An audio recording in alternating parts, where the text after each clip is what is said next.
Assalamualaikum warahmatullahi wabarakatuh. Perkenalkan, nama saya Putri Leoni Agustin dengan NIM 22031098 dari sesi 0043. Pada kesempatan ini saya akan membahas materi mengenai administrasi peserta didik, yang dimana untuk memenuhi tugas dari mata kuliah administrasi dan supervisi pendidikan yang diampu oleh Ibu dosen Dr. Merika Setiawati, MPD, dan Bapak Dr. Ahmad Subandi, MPD.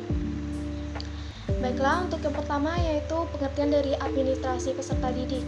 Administrasi peserta didik adalah proses pengurusan serta layanan yang berkaitan dengan murid di suatu sekolah, mulai dari perencanaan penerimaan murid baru, pembinaan selama murid berada di sekolah, sampai dengan murid menamatkan pendidikannya. Nah, administrasi peserta didik ini dilaksanakan untuk melalui upaya penciptaan suasana yang kondusif untuk terjadinya proses belajar yang lebih efektif. Tujuan dari administrasi peserta didik adalah secara umum, administrasi peserta didik adalah mengatur peserta didik berperilaku dan bertata dalam kehidupan lingkungan sekolah dan agar teraturnya sistem kerja di dalam proses pembelajaran. Serta administrasi peserta didik ini bertujuan menjadikan pendidikan secara keseluruhan. Tujuan khusus administrasi kesiswaan ini adalah sebagai peningkatan pengetahuan, kemampuan, dan psikomotor peserta didik, menyalurkan dan mengembangkan kemampuan umum atau kecerdasan, dan menyalurkan aspirasi harapan untuk memenuhi kebutuhan peserta didik. Selanjutnya yaitu proses administrasi peserta didik. Yang pertama itu adalah kegiatan awal tahun pelajaran. Kegiatan awal tahun pelajaran ini dapat dilaksanakan oleh sekolah untuk melaksanaan penerimaan murid baru, seperti penetapan daya tampung, penetapan syarat-syarat sekolah, pembentukan panitia atau petugas penerimaan murid baru. Selanjutnya yaitu selama tahun pelajaran. Kegiatan atau langkahnya tuh lebih lanjut setelah murid diterima di sekolah adalah membina murid tersebut sehingga berkembang kemampuannya secara maksimal sesuai dengan tujuan sekolah. Kegiatan yang dapat dilakukan berupa orientasi untuk murid baru, peraturan kehadiran sekolah, promosi dan mutasi murid, tata tertib sekolah, dan ganjaran hukuman. Selanjutnya yaitu akhir tahun pelajaran.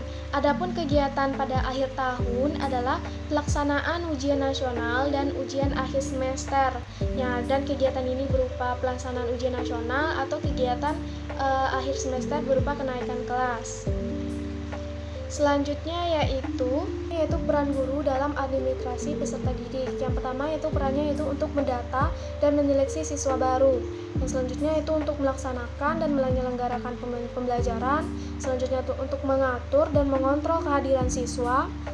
Selanjutnya untuk melakukan dan menerapkan uji kompetensi akademik atau kejuruan. Selanjutnya itu untuk membantu dan melaksanakan bimbingan karir serta penelusuran lulusan peserta didik. Nah, kesimpulan yang dapat diambil yaitu administrasi peserta didik ini adalah proses pengurusan serta layanan dalam hal-hal yang berkaitan dengan murid di suatu sekolah, mulai dari perencanaan, penerimaan murid baru, pembinaan selama murid berada di sekolah, sampai dengan murid menamatkan pendidikannya. Administrasi peserta didik ini dapat dilaksanakan melalui upaya menciptakan suasana yang kondusif untuk terjadinya proses belajar yang lebih efektif. Tujuan khusus administrasi kesiswaan adalah sebagai peningkatan pengetahuan dan psikomotor serta peserta didik, dan mengembangkan kemampuan umum atau kecerdasan, dan menyalurkan aspirasi, harapan, dan memenuhi kebutuhan peserta didik. Sekian dari pembahasan dari saya. Wassalamualaikum warahmatullahi wabarakatuh.